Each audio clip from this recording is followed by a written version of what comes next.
What if I told you that the greatest horrors in human history didn't come from monsters, but from ordinary people?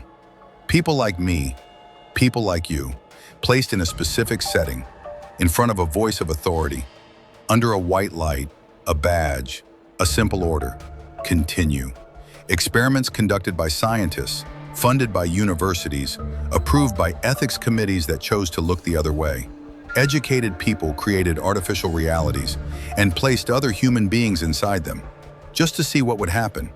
Unplanned torture, documented mental breakdowns, and one uncomfortable truth: we all have a side that falls asleep when someone more qualified tells us what to do. The files exist, the reports are public, yet almost no one talks about them, because facing these experiments means facing what we're capable of doing, and maybe it's better not to know. These are real psychological experiments that went horribly wrong. And the worst part, almost no one was ever punished.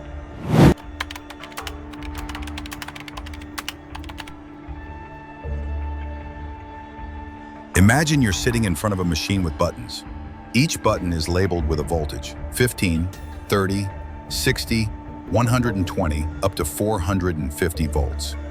Next to you, a man in a white lab coat, serious, gives you instructions. On the other side of the wall, a person you can't see is answering questions. If they get one wrong, you must press a button and deliver a shock. You hear the first wrong answer, you press the button, the person complains. Second wrong answer, a scream. Third, begging. Fourth, total silence. You hesitate. The man in the lab coat says, "The experiment requires that you continue," and you continue.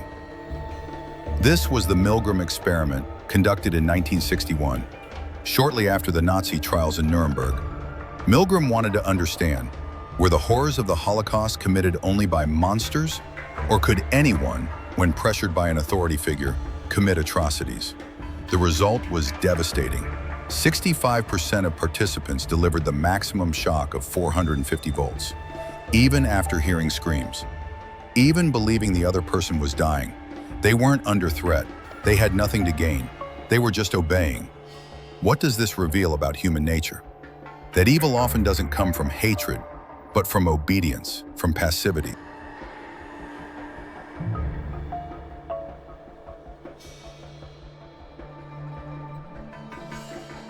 Stanford, California, 1971.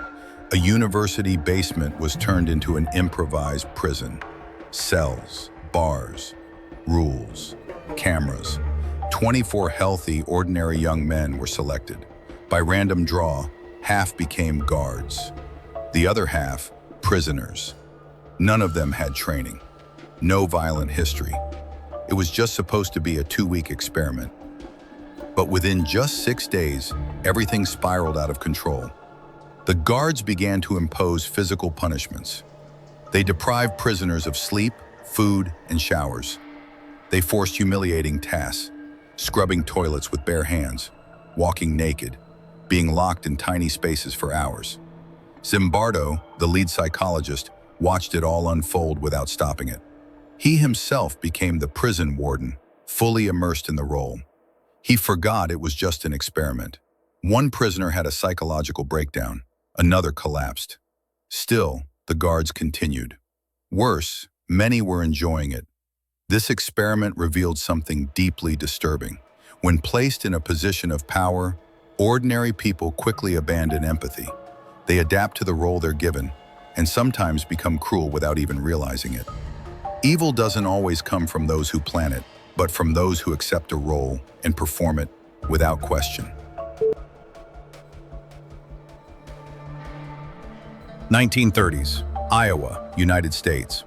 While the world lived through dark times between wars, an experiment was conducted in secret, far from the headlines, and worse, far from compassion. Dr. Wendell Johnson, a respected speech pathologist at the University of Iowa, set out to study the origins of stuttering. But instead of using adults or informed volunteers, he chose orphan children, boys and girls who had already lost everything. One group spoke normally, healthy, confident. Then Johnson and his team planted doubt. Immersed for weeks, researchers told these children they were speaking wrong, that they needed to try harder, that they had a serious speech problem. They corrected them, humiliated them, reprimanded them. Over time, the words began to stick. Shame took hold. Perfectly normal children developed severe stutters, and many of them never spoke normally again. There were no electric shocks, no prison cells, but there was torture. Silent, psychological, relentless. NW. The experiment later became known as the monster study, because that's exactly what it was, a monster disguised as science.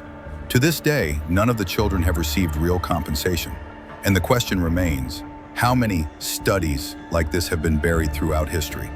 How many lives were broken just to feed the curiosity of someone in power? What do all these experiments have in common? None of them involve killers, not even criminals. They didn't require hatred or malice, just obedience, pressure, a social role. Milgram showed that all it takes is a white lab coat, and most of us would press a button that could kill. Zimbardo revealed that within a power structure, even a peaceful young man can become a cruel prison guard. And Wendell Johnson proved that words alone are enough to destroy an entire life. Evil doesn't appear like a movie villain. It wears a suit, it says good morning, it signs forms, and asks you to just follow protocol.